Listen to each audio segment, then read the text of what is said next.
Hello hi అండి, good morning. Welcome to my channel Kalyani Lakshmi.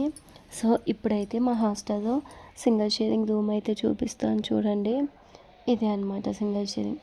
యాక్చువల్గా మాకు 2 హాస్టల్స్ ఉన్నాయని చెప్పాను కదా, అందులో ఒకటి వచ్చేసి పెద్దది, ఇదైతే చిన్నది. సో ఇప్పుడు క్లీనింగ్ ఆవిడ వచ్చింది. క్లీనింగ్ ఆవిడ మీద బాగా చేశాను అనమాట. బాగా కోపం వచ్చేసింది నాకు. ఎందుకంటే నేను ఇంకా ప్రతిసారి పైకి వచ్చి చూసుకోవాలి అంటే చాలా కష్టం కదా. అందుకని నేను ఎప్పుడైనా కానీ సడన్గా విజిట్కి వస్తాను. అప్పుడు క్లీనింగ్ అనేది సరిగ్గా లేకపోతే కనుక ఇంకా నేను తీసేస్తానని చెప్పాను. బాగానే చేసిద్ది, కాకపోతే ఏంటంటే అప్పుడప్పుడు కొంచెం ఒదుతూకం వచ్చేసిద్ది అనమాట. అందుకోసం అని చెప్పేసి ఇంకా ఏదో బాగా తిట్టేశాను. అందుకే ఈరోజు మొత్తం క్లీన్ చేయించాను. యాక్చువల్గా నాకు ఇంకా పిల్లలు వచ్చి టైం అవుతుంది, వాళ్ళని తీసుకొని వాళ్ళకి తినిపించుకొని చూసుకోవాలి. సేమ్ టైమే ఇక్కడ క్లీనింగ్కి వస్తారు, అక్కడ క్లీనింగ్కి వస్తారు.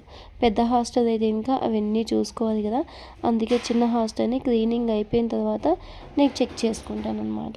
సో అందుకే ఎలా ఉంది ఇదే అనమాట ఫస్ట్ది సింగిల్ షేరింగ్.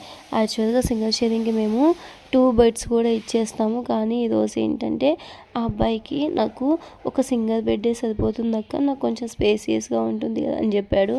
అందుకోసమని ఇంకా సింగిల్ బెడ్ అయితే కనుక ఇచ్చేసాను. ఇంకా అయిపోయాక ఇంకా క్లీనింగ్ ఆవిడకి చెప్తూ ఉన్నాను అనమాట. సో పైన నేను వెళ్ళినప్పుడు వాష్రూమ్ చెక్ చేస్తాను, తర్వాత రూమ్ చెక్ చేస్తాను, తర్వాత వచ్చేసి పైన బూజు అవన్నీ ఉంటే అవి కూడా చెక్ చేస్తాను. జస్ట్ ఎప్పుడైనా సరే చీపిరి పెట్టి కింద క్లీన్ చేసే ముందు పైన అలా చీపిరి పెట్టేసుకొని అలా అనేస్తే సరిపోతుందండి, క్లీన్ అయిపోతుంది. ఇంకా ఏం చేయాల్సిన అవసరం లేదు. దానికి ఇంకా ఏంటేంటో చెప్తుంది మా క్లీనింగ్ ఆవిడ. నాకు అదే కోపం వచ్చేస్తుంది. జస్ట్ ఒక 2 మినిట్స్ క్లీన్ చేసే ముందు డైలీ ఒక రూమ్ క్లీన్ చేస్తే కనుక సరిపోతుంది. సో మాకు యాక్చువల్గా వాష్రూమ్లలో విండోస్ ఉంటాయి, చిన్న చిన్న గాలి కిటికీలు అంటాం కదా. సో అవి ఉంటాయి అన్నమాట. సో అవేంటంటే వీరు స్నానం చేసిన వాళ్ళు ఆ డస్ట్బిన్ బయటే ఉంటే లేదంటే బయట వేసినా కానీ సరిపోతుంది. ఆ విండోస్ మధ్యలో పెట్టేస్తారనమాట. సో దానికి కొంచెం బాగా తేమ అదంతా ఉండి ఫంగస్ వచ్చేస్తుంది. ఇప్పుడు చూసినప్పుడు అవన్నీ తీసేస్తే కనుక సరిపోతుంది. అసలు తీయదు. అలా తీయకపోవడం వల్ల మొత్తం ఫంగస్ వచ్చేసింది. డైలీ క్లీన్ చేస్తుంది. మాకు క్లీనింగ్ ఎలాగంటే కనుక ఒక 1 డే వచ్చేసి మాఫ్ అంటే తడిగుడ్డ పెట్టేసి క్లీన్ చేస్తాం. 1 డే వచ్చేసి జస్ట్ కసువు మాత్రం దోసేస్తుంది. ఇంకా నెక్స్ట్ 1 డే వచ్చేసి వాష్రూమ్. అంటే ఇప్పుడు వాటర్ అనేది చాలా తక్కువ కదా ఉండేది, అందుకోసం అని చెప్పేసి ఇలా పెట్టేసామన్నమాట. అంతకుముందు అయితే 1 డే వచ్చేసి వాష్రూమ్, 1 డే వచ్చేసి మాఫ్ అలా ఉండేది. ఇప్పుడు క్లీనింగ్ వాళ్ళకు కూడా కొంచెం ఇబ్బంది అయిపోయింది అని చెప్పేసి ఇలా అయితే కనుక పెట్టేశాను అనమాట. సో నా హాస్టలే కాదు మిగతా హాస్టల్స్ అన్నీ కూడా ఇలాగే ఉంటాయి. సండే వచ్చేసి ఎలాగంటే కనుక మామూలుగా సండే అయితే కనుక సండే క్లీనింగ్. యాక్చువల్గా మంత్కి 2 హాలిడేస్ ఇస్తామన్నమాట. ఇన్ కేస్ ఏమన్నా ఎమర్జెన్సీ అయితే మధ్యలో ఒక 1 డే తీసుకుంటారు, లేకపోతే కనుక 2 డేస్ కంప్లీట్గా క్లీనింగ్కి రాకోకుండా ఉండిపోతుంది.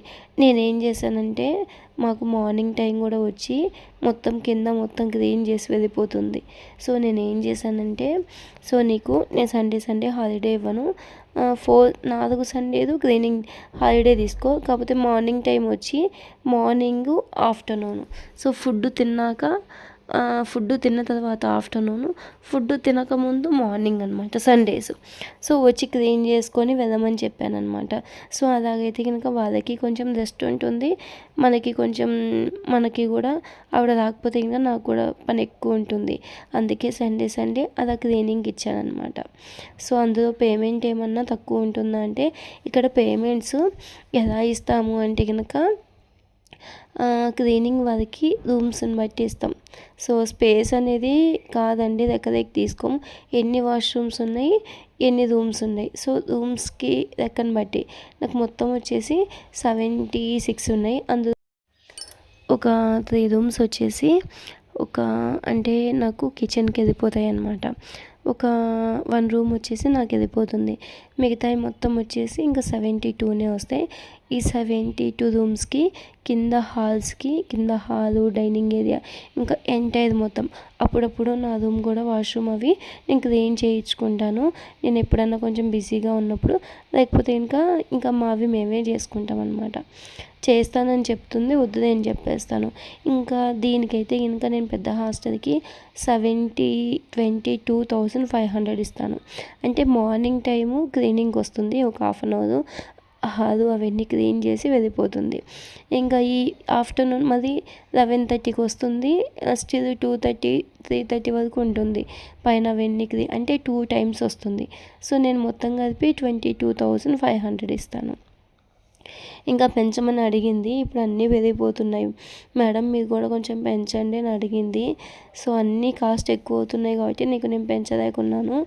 ఎందుకంటే పిల్లల కాడ పెంచితే వాళ్ళకు కూడా ఆబ్వియస్లీ ఇవ్వచ్చండి. పిల్లల కాడ పెంచడం లేదు కదా, ఇంకే విధంగా ఇస్తాను చెప్పండి.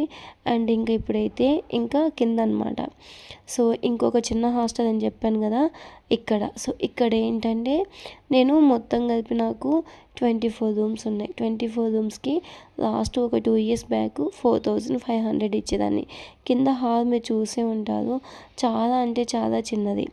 ఇంకా ఒక 1 year తర్వాత 5,000 అడిగింది. ఇంకంటే నేను ఎప్పుడు క్లీనింగ్ వాళ్ళని సరిగ్గా చేయలేదు. హిందీ వాళ్ళకి నా లాంగ్వేజ్ వాళ్ళకి అర్థం కాక, వాళ్ళ లాంగ్వేజ్ నాకు అర్థం కాక, అందుకోసమని అలా ఉంటుందని ఈ మధ్య తెలుగు ఆవిడ చిక్కింది, వాళ్ళని పెట్టేసుకున్నాను. సో అంతకుముందు అయితే హిందీ ఆవిడ, అందుకోసమని ఆమెని తీసేసి ఏదైనా పెట్టుకున్నాను అనమాట. సో అంతకుముందు ఉండే ఆవిడ ఏంటంటే ఒక 6,500 అలా తీసుకునేది. కానీ మార్నింగ్ టైం కిందికి వచ్చి కొంచెమే ప్లేస్ అనమాట, బయట మొత్తం నీళ్ళంతా చల్లేసి 2 tables ఉంటాయి, ఆ టేబుల్స్ మొత్తం క్లీన్ చేసి కింద మాఫ్ అయితే వేసి వెళ్ళిపోయేది. ఇంకా మళ్ళీ ఆఫ్టర్నూన్ వచ్చి పైన అంతా వాష్రూమ్స్ అవన్నీ క్లీన్ చేసి పైన డస్ట్బిన్స్ అవన్నీ డస్ట్ మొత్తం ఎత్తేసేదనమాట. సో అందుకని ఒక 5,500 అలా 6,500 అలా ఇచ్చేదాన్ని. కానీ ఇప్పుడు వచ్చిన ఆవిడ మార్నింగ్ టైం వచ్చి క్లీన్ చేయదు, జస్ట్ ఆఫ్టర్నూన్ టైమే వచ్చేస్తుంది. క్లీన్ చేసిన దానికి ఒక 6,000 ఇస్తానన్నమాట. సో 24 రూమ్స్కి 6,000 ఇస్తాను. మీకు సింగిల్ వార్డ్రోబ్ చెప్పాలంటే ఒక 72 రూమ్స్కి 22,500 ఇస్తాను. ఇప్పుడు కుక్స్ అనమాట, నేను వంట అతనికి ఎలా ఇస్తాను శాలరీస్ అనేటి, ఈ అకౌంట్స్ అన్నీ నేనే చూసుకుంటాను. మా హస్బెండ్కి ఆఫీస్ ఉంటుంది కదా, అందుకోసమని అకౌంట్స్ అన్నీ నేనే చూసుకుంటాను. ఇంకా వంట వాళ్ళకి వచ్చేసి మెయిన్ ఒక మాస్టర్ ఉంటాడు, అతనికి 2 హెల్పర్స్ ఉంటారనమాట. మాస్టర్కి నేను ఆల్మోస్ట్ 23,000 ఇస్తాను. 25,000 డిమాండ్ చేశాడు, కానీ నేను ఇవ్వనని చెప్పాను. నెక్స్ట్ అంతకుముందు వచ్చేసి 20,000 ఇచ్చేవాళ్ళం. ఒకే ఒక హెల్పర్ ఉండేవాడు. ఇప్పుడు నాకు 2 హాస్టల్స్ ఉన్నాయి కదా, అక్కడ నుంచి గిన్నెలు అవన్నీ తెచ్చి తోమి మళ్ళీ ఇక్కడ పెట్టేసి మళ్ళీ ఇక్కడివి అక్కడ తీసుకెళ్ళి పెట్టాలి. చికెన్ అప్పుడు డిస్ట్రిబ్యూషన్ చేయాలి, ఎగ్స్ అప్పుడు డిస్ట్రిబ్యూషన్ చేయాలి. అందుకోసం అని చెప్పేసి ఇంకా మొత్తం వచ్చేసి పైగా ఇతని ఫుడ్ కొంచెం టేస్టీగా ఉంటుంది. అందుకే 23,000 వచ్చేసి వంట మాస్టర్కి ఇస్తాను. ఇంకా మిగతా పక్కన వాళ్ళకి హెల్ప్ చేయడానికి ఉంటుంది కదా, ఒక్కొక్కరికి వచ్చేసి 12,500, 12,500 ఇస్తాను అనమాట. వంట ఇతను చేస్తే కటింగ్స్ అవన్నీ మిగతా వాళ్ళు చేస్తారు. సో అందుకోసం అని చెప్పేసి ఇంకా ఇచ్చేస్తాను. ఇంకా నాకు పైన పని అంటూ ఏముండదు. కొన్నిసార్లు నేను ఏమన్నా ఫుడ్ ఐటమ్స్ అవన్నీ చేసుకుంటాను కదా, ఇప్పుడు ఫర్ ఎగ్జాంపుల్ చపాతీ చేసుకుంటున్నా, అందులోకి ఎగ్ కర్రీస్ అవి చేసుకుంటున్నా. సో అలాంటప్పుడు ఇంకా మిగతాటివి గిన్నెలు అవన్నీ ఉంటే వాళ్ళే క్లీన్ చేస్తారు, ఇంకా నేనేం క్లీన్ చేయను. సో అందుకోసం అని చెప్పేసి ఇంకా అంత అమౌంట్. ఇంకా నెక్స్ట్ వీడియోస్ ఇంకా నాకు ఇంకా గ్రాసరీస్ అనేటివి ఎంత అమౌంట్ పడుతుంది ఏంటి అనేది క్లియర్గా ఎక్స్ప్లెయిన్ చేస్తాను చూడండి. ఇదైతే కనుక ఇంకా నాకు క్లీనింగ్ వాళ్ళు వచ్చిన తర్వాత వాళ్ళకి అవన్నీ చెప్పి చూపించి ఇంకా వచ్చేస్తాను.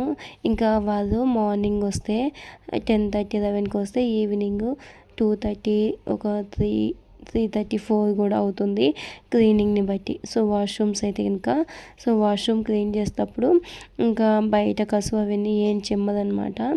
జస్ట్ వాష్రూమ్స్ మాత్రమే క్లీన్ చేసి వెళ్ళిపోతుంది. ఇంకా ఫైనల్గా అయితే కనుక అవన్నీ చెప్పేసుకొని చూసుకొని వచ్చేసరికి నాకు లేట్ అయిపోయింది. పిల్లల కోసమని ఎగ్స్ అయితే తీసుకొచ్చాను. సో ఎగ్స్ అయితే ఉడకబెట్టి గ్రేవీ అయితే చేస్తున్నా. ఇంకా చపాతీలు అయితే చేస్తున్నా. నైట్కి కూడా చపాతీ ఉంటుందని ఈరోజైతే బాగా చేశాను అనమాట.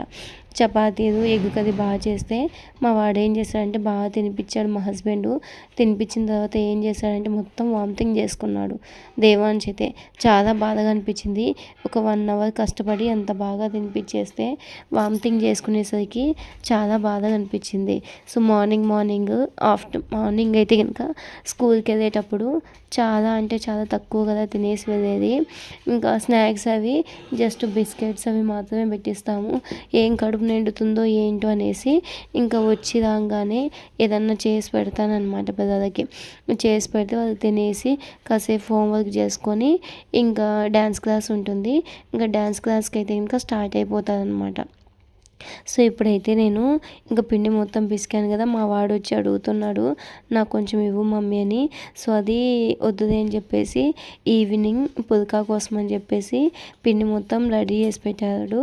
సో అదైతే కనుక ఇచ్చేస్తున్నా.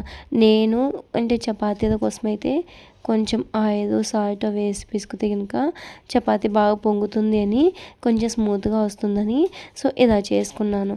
ఇంకా మా వాడైతే కనుక ఇంకా పుల్కా కోసం అయితే డైరెక్ట్గా వాటర్ వేసి పొద్దుది వాటర్ వేసి ఇంకా పిండేయడమే, అంటే మొత్తం పిసికేయడమే అనమాట.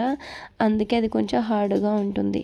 సో ఈ పుల్కా పిండి అనేది నేను ఈ స్టోర్లో తీసుకుంటాను. ఐసీఈ ఆట అనేది చాలా బాగుంటుంది.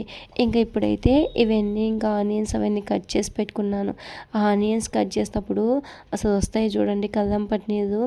నాదైతే సింపుల్ రెసిపీ అనమాట. ఎక్కువసేపు ఏం చేయను, జస్ట్ 10-15 మినిట్స్ కదా వంట మొత్తం నేను కంప్లీట్ చేసుకుంటాను అనమాట. ఏమన్నా ఉడకబెట్టేటివి అలాంటివి ఉంటే కనుక ముందే వంట వాళ్ళకు చెప్పేస్తాను, ఉడికేసి పెట్టేసేయండి నేను వెళ్తానే వంట చేసుకుంటాను అని. సో ఒక పక్క గ్రేవీ చేస్తూ ఇంకో పక్క చపాతీలు అయితే కనుక పొయ్యి మీద వేసాను. వీడియో షూట్ చేయడం చాలా కష్టం అబ్బా. సో ఇప్పుడైతే కొంచెం ఆయిల్ వేసి అందులో కొంచెం పోపు దినుసులు వేసి ఇంకా నెక్స్ట్ వచ్చేసి ఉంటాయి కదా ఆనియన్స్ అనేవి, అవి కొంచెం కట్ చేసుకొని ఇంకా అందులో పెట్టేశాను. ఇంకా వేసిన తర్వాత అవి కొంచెం వేగేలోపు ఇంకా ఈలోపు నేను ఏం చేస్తున్నా అంటే ఇందాక ఎగ్స్ అవన్నీ ఉడకబెట్టేసుకున్నాను అనమాట. సో అవి మొత్తం బాగా ఉడికాక కొంచెం తక్కువైనా పర్వాలేదు, ఎందుకంటే మరి గ్రేవీలో వేస్తాం కదా ఇంకా కొంచెం ఉడుకుతాయి అన్నమాట. దానికి అవన్నీ తీసుకొని బాగా క్లీన్ చేసుకొని వాటికి మధ్యలో కొంచెం ఘాట్లు పెట్టేసుకుంటే కనుక చాలా బాగుంటాయి. కొంతమంది అలా ఘాట్లు పెట్టేసుకుంటారు, కొంతమంది మధ్యలో కట్ చేసుకొని పెట్టేస్తారు. ఎవరి ఇష్టం వాళ్ళది. యాక్చువల్గా నేను ఇంటి దగ్గర ఉంటే కనుక మసాలా పొడి అనేది కొంచెం ఓన్గా నేనే ప్రిపేర్ చేసుకుంటాను. కానీ ఇక్కడ ఏంటంటే ఇక్కడ ఏం ప్రిపేర్ చేసుకోలేదు అనమాట. ఇంకా మొత్తం వచ్చేసి అలాగే ఇంకా ధనియాల పొడి అవి ఉంటాయి కదా, అవే డైరెక్ట్గా వేసేసాను. అందుకే ఇంక ఇలా కనిపిస్తుంది మీకు. ఇక్కడికి వస్తే ఎలాగైనా కొంచెం బద్ధకం ఎక్కువైతుంది.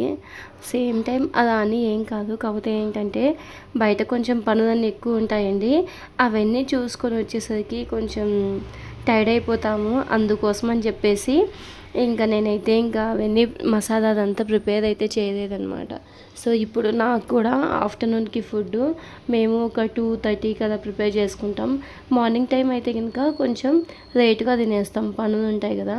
నువ్వు చిన్న హాస్టల్లో వాటర్ అవి చూసుకొని, పెద్ద హాస్టల్లో నీళ్ళు అవి చూసుకొని అవన్నీ కంప్లీట్ అయిపోయిన తర్వాత ఇంకా మిగతాటివి ఏమైనా కొంచెం ఇండ్లు అంతా క్లీన్ చేసుకొని ఇంకా ఇవే సరిపోతాయి. అందుకోసమని ఇంకా నాకైతే ఓపిక ఉండదు.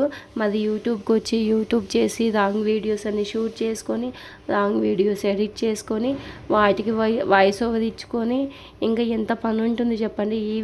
ఈవెన్ నాకు గాలి తీసుకొని గాలి పీల్చడానికి మాత్రమే నాకు టైం ఉంటుంది. మిగతా ఎప్పుడు టైం అనేది ఉండదు. అందుకోసం అని చెప్పేసి కొంచెం అప్పుడప్పుడు నాకైతే మనస్సు అయితే కనుక అస్సలు ఎంత పని చేసినా కానీ చేయాలనిపించదు. అంతా మూడ్ ఆఫ్ అయిపోతాను. వన్ డే మొత్తం మూడ్ ఆఫ్ అయిపోతాను. మంత్కి ఒకసారి ఇలా మూడ్ ఆఫ్ అయిపోతుంది. ఇంకా ఎప్పుడైనా సరే ఇలా కొంచెం ఖాళీగా ఉన్నప్పుడు ఇంట్లో కొంచెం హెల్తీగా అలా ప్రిపేర్ చేసుకుంటాను అనమాట. ఇంకా ఫైనల్గా అయితే ఇంకా సో గ్రేవీ అవన్నీ ప్రిపేర్ చేశాను. చేసి అయిపోయిన తర్వాత ఇంకా సో ఇదంతా ఇది మా కిచెన్ అనమాట. సో కిచెన్లో మా వాళ్ళు నాకు అన్నీ రెడీగా పెట్టేసి ఉంటారు. ఏమైనా ఆనియన్స్ ఆలు అవన్నీ ఏమన్నా ఉంటే కట్ చేసి పెట్టమని చెప్పేస్తాను ముందుగానే. అవన్నీ కట్ చేసి రెడీగా పెట్టేస్తే నేను వెళ్ళి అవన్నీ తీసుకొని ఇంకా ఫాస్ట్గా చేసేస్తాను అనమాట. ఆ చేసిన గిన్నెలు అవన్నీ నేను ఏం వాష్ చేయను, వంట వాళ్ళకే చెప్పేస్తాను, వాళ్ళే క్లీన్ చేసి పెట్టేస్తారు. సో ఇంకా ఇప్పుడైతే ఇంకా నా కిచెన్ పని మొత్తం పూర్తయిపోయింది. మార్నింగ్ లేసినప్పటి నుంచి ఈవినింగ్ దాకా నాకు హాస్టల్లో పనులు ఉండనే ఉంటాయి. సో పైన ఒక అబ్బాయి ఫ్రెష్గా వాటర్ రావడం లేదంటాడు, కింద వచ్చేసి ఒక అబ్బాయి లైట్ పని చేయడం లేదు, ట్యూబ్ లైట్ పని చేయడం లేదంటాడు. అబ్బో వింటూ ఉంటే చాలా అంటే చాలానే ఉంటాయి. జస్ట్ కనీసం ఒక 1 డే కూడా వెయిట్ చేయదు. ఎందుకంటే సో ఎలక్ట్రీషియన్ పిలిపించాలి కదా. ఇప్పటికి నేను 3-4 టైమ్స్ అయితే కాల్ చేశాను అనమాట. ఫోన్ చేసినా కానీ అతను అక్క మార్నింగ్ వస్తాను, టుమారో వస్తాను, డే ఆఫ్టర్ టుమారో వస్తాను. సో తను ఇంకా ఇలాగే కొంచెం ఎక్స్టెండ్ చేస్తున్నాడు అనమాట. సో తను ఏంటంటే ఇక్కడ మాకు చిన్నవే పనులు జస్ట్ 100 రూపీస్ 200 రూపీసే వస్తుంది. సో ఎక్కడైనా కానీ కొంచెం పెద్ద పనులు అయితే ఒప్పుకుంటే ఒక 1000-2000 అలాగైతే ఇంకా అమౌంట్ వస్తుంది. అందుకోసం అని చెప్పేసి ఇంకా చిన్నదానికి పెద్దదానికి ఫోన్ చేస్తే ఇంకా టుడే టుమారో అని చెప్పేసి ఇంకా ఎక్స్టెండ్ చేస్తూ ఉంటాడు. అందుకోసం అని చెప్పేసి ఇంకా నేనైతే వాళ్ళు మా కాడ ఎక్స్టెండ్ చేసినట్టు నేనైతే పిల్లల కాడ ఎక్స్టెండ్ చేయలేను కదా. ఇంకా వాళ్ళు చెప్పేది వింటానే ఉండాలి. ఏమనంటే ఫుల్ రెంట్ తీసుకుంటున్నావు కదా అని. ఏదో అంటే నిన్న రీసెంట్గా ఒక అబ్బాయి నాతో ఫైటింగ్ చేశాడు. ఏంటి అంటే యాక్చువల్గా మాకేంటంటే బైక్ పార్కింగ్ ఉంది. సో ఎప్పుడైనా కానీ కొంచెం ఫుల్ అయినప్పుడు కొంతమంది ఏం చేస్తారంటే అవుట్ సైడ్ కూడా పార్కింగ్ ఉంది, అక్కడ పెట్టేసుకుంటారనమాట. సో ఇంకా ఫుల్ అయితే ఇక్కడ కొంచెం రిసెప్షన్ ఉంది కదా, సోఫాలు అవన్నీ ఉంటాయి, అక్కడ కూడా పెట్టేసుకుంటారు. సో అతను ఏం చేశాడంటే మొన్న నైట్ 11 దాకా వచ్చాడు. 11కి వచ్చినప్పుడు ఏమైందంటే మొత్తం ఫుల్ అయిపోయింది. అంటే బయట నుంచి లోపలికి రావడానికి కూడా ప్లేస్ లేదు. నేను ఏం చెప్పానంటే బయట పార్క్ చేయి, ఏం కాదు, సీసీ క్యామ్ ఉంది, నేను చెక్ చేస్తాను అంటే లేదు బయట వర్షానికి బండి తడుస్తుందంట.